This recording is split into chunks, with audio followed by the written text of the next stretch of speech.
Running hills can be likened to working with a running colleague. You may not be best buddies, but that doesn't matter. You just need that healthy respect between the both of you to work together to make the project or whatever you're working on a success. So I'm learning to embrace the hills, and funny enough, actually, through some of these shorter sessions and through my easy runs, I'm actually starting to enjoy them more than I have done previously. In this episode, I'm going to take you through a short workout which I did, and it can help you improve your mile time. So let's get to it. Today's session is 8 by 45 seconds hills with a jog down recovery. And this is a hill I'm going to be running up.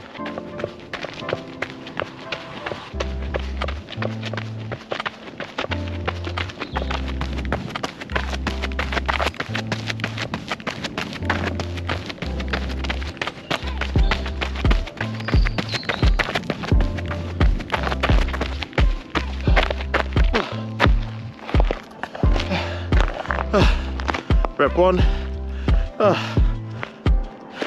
Just got to ease my way into it. First 2 reps. We'll get to the bottom of the hill. Turn around again.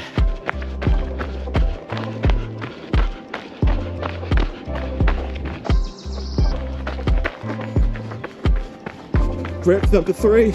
Let's go.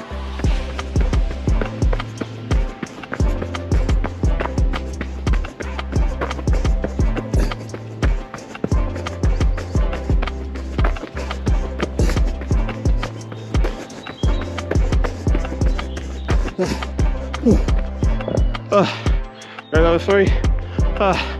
Throw right down.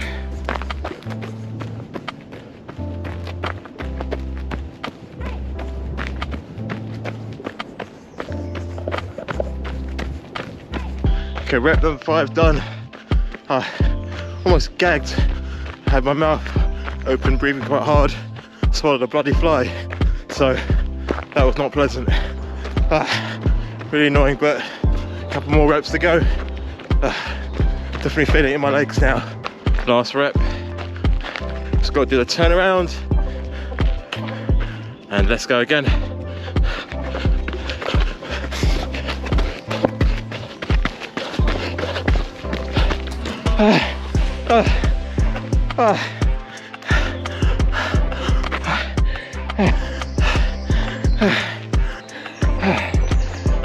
Finished.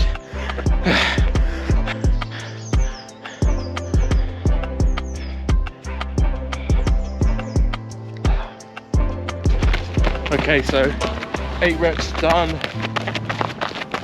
Definitely more challenging, I think, when you do it by yourself, but I came to this hill because it's always a tough one. I know it's about 2-3 minutes all the way up, so I was kind of experimenting with different sections of the hill. Top is the toughest bit. It's got the steepest gradient, so I focused on going to those sections towards the end. But yeah, so far so good. Now I'm just going to do cool down.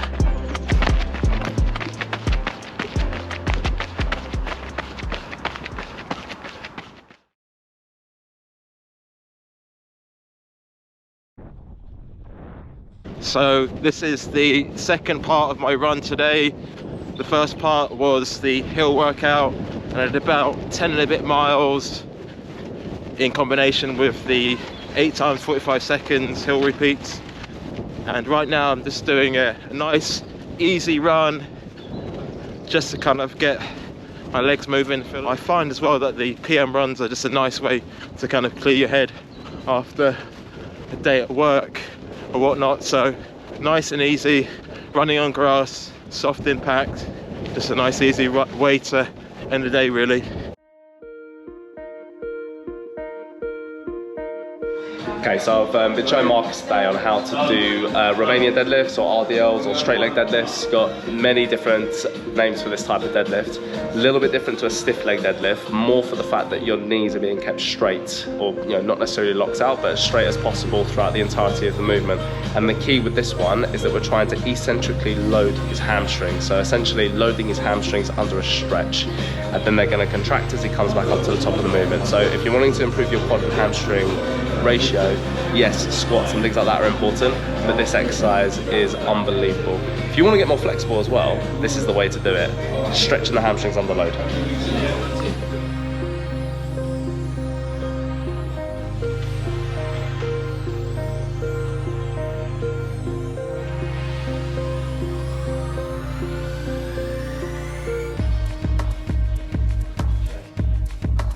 Okay, so for gym work, I really want to point to the lifter shoes that I'm wearing. Now, these particular types are from No Ball, the lifter shoes. They are brilliant. Essentially, it's just a shoe with a wedge in it, and it basically raises your heel, and it benefits people who've got like joint restrictions or some kind of impairments. However, that might not be the case. You just might have tight muscles. You might not be able to reach down to get that beautifully crafted 90-degree squat that everyone harks on about.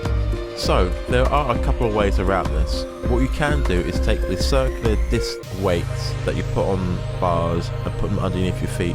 Obviously you need the smaller ones just to make sure you get enough of a heel without being too uncomfortable. But the thing is, it's a bit of a factor, because then you've got to walk backwards, you've got to make sure you're balanced on them. You might have a heavy weight, so you're just trying to balance all that out as well. So for me, it's so much easier to have the shoes, pick up the weight off the bar, move back, do the squats, put them back down again. I've been doing squats with R&D for quite a while now. It's taken me a while to actually purchase these, and I've got to say thanks to Joe for highlighting this when I put this on my Instagram stories a while back, because now I've got it, I'm just like, why did I not just think of this earlier? It's so much easier to do a better quality squat, and you're not messing around with the weights. I would say that if you're going to go to the gym regularly, then it's definitely worth the investment. However, I'm mindful that unless you go regularly, then it might not be worth the investment to purchase the shoes. And then I would advise just to wear regular flat shoes, and like I said before, put the flat plated weights underneath your heel to create just enough of a wedge and an elevation to create the similar effect. But the quality of these lifter shoes from No Ball is a no-brainer. If you want to have a look at them, I'll put the link in the notes below. So that's the end of the episode. Thank you for watching this part of the mile training series. I really appreciate it. It would really help me if you could please rate, subscribe, and leave a comment and share with your community. This helps this platform grow. And also, I want to say a big thank you to Days. They produce alcohol-free ale and lager, and as a dad, to be honest, I can't drink when I get hungover. I just find like I'm always on alert, and also I just want to be healthy for running. So for me, this is a really nice compromise between the two, without having to live a monk's existence, but also being able to have a beer. So check them out.